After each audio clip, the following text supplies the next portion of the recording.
Over the last 2 years, symbols of public service, civil rights records, and shared historical data have been quietly purged from United States government servers. Among those vanished files is a publication called Army Talk Orientation Fact Sheet 64. It is a diagnostic guide to identifying fascism, officially published by the U.S. War Department on March 24, 1945.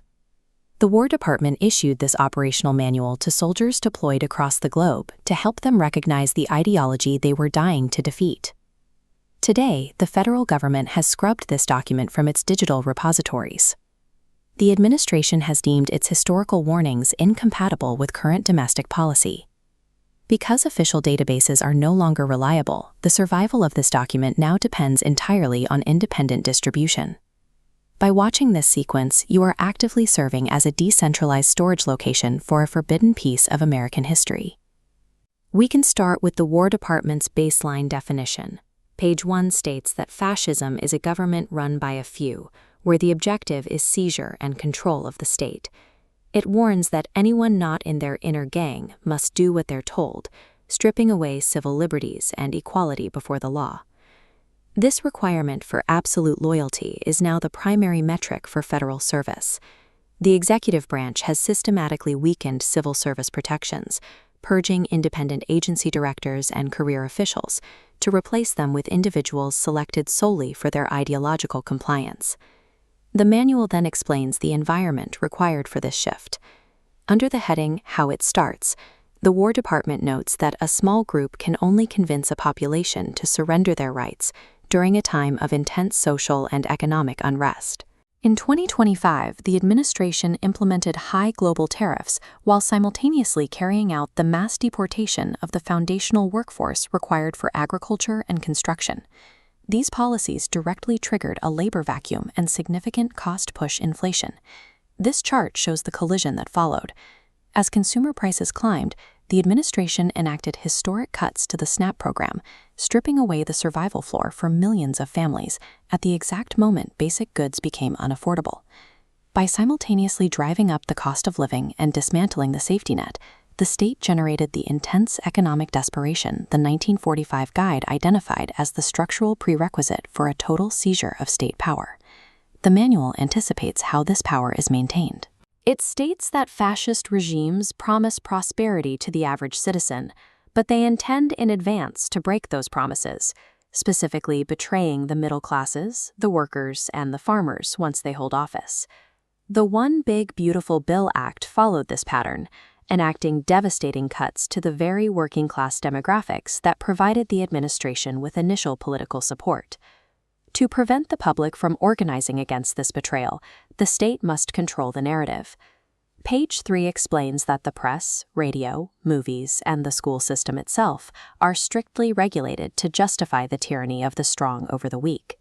This is visible in the FCC's recent pressure campaigns against mainstream media networks, paired with the administration's move to dismantle the Department of Education to ensure ideological compliance. This control extends to our physical history. Executive Order 14253 legally mandates the removal of any divisive narratives from federal cultural institutions, forcing the Smithsonian to rewrite the public record to align with the state's preferred narrative.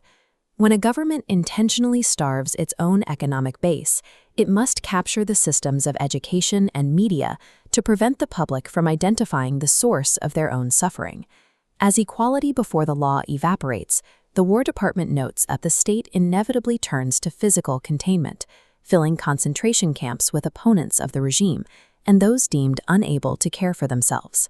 To manage the millions displaced by the economic crisis, the administration launched the Streets Initiative.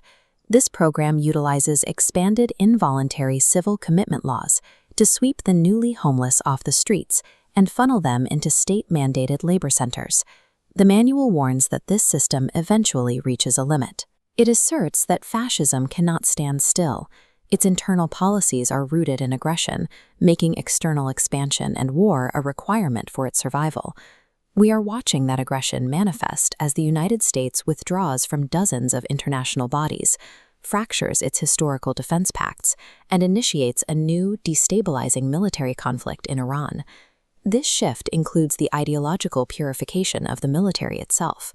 Following crackdowns on diversity content, the Pentagon removed its tribute to Ira Hayes, the Native American Marine who helped raise the flag at Iwo Jima. A system that functions by extracting labor from its own citizens while suppressing their civil liberties creates an internal pressure that eventually manifests as external aggression and expansion. The most chilling diagnostic in the document is its warning about how this movement arrives. The War Department explicitly notes that an American fascist will not use foreign symbols. Instead, they will operate under the guise of super-patriotism, draping themselves in the flag to dismantle the protections it represents. Every authoritarian mandate, from mass deportations to sweeping labor captures, is now packaged inside a thick aesthetic of Christian nationalism and patriotic duty. The manual identifies 3 distinct markers of this native movement: the deliberate pitting of religious and racial groups against one another, the rejection of international cooperation, and the labeling of any political opposition as a communist threat. These markers are the bedrock of current federal policy. The administration has severed global ties and legally redefined the decentralized political left as a domestic terrorist organization, deploying the National Guard to suppress civil demonstrations. This form of authoritarianism does not arrive as a foreign invasion. It is a native movement that weaponizes the nation's own symbols to convince the public to surrender their protections. On its final pages, Army Talk 64 offers its antidote. It concludes that the only way to prevent fascism from taking root is by making democracy work for the common citizen and actively cooperating to preserve shared security. The United States War Department drafted this checklist in 1945, paying for the knowledge with the lives of American soldiers. Today, it has been scrubbed from every official government repository. You have now seen the text. You have heard the warnings. By saving and sharing this information, you are serving as a storage location for the historical metric of your own freedom.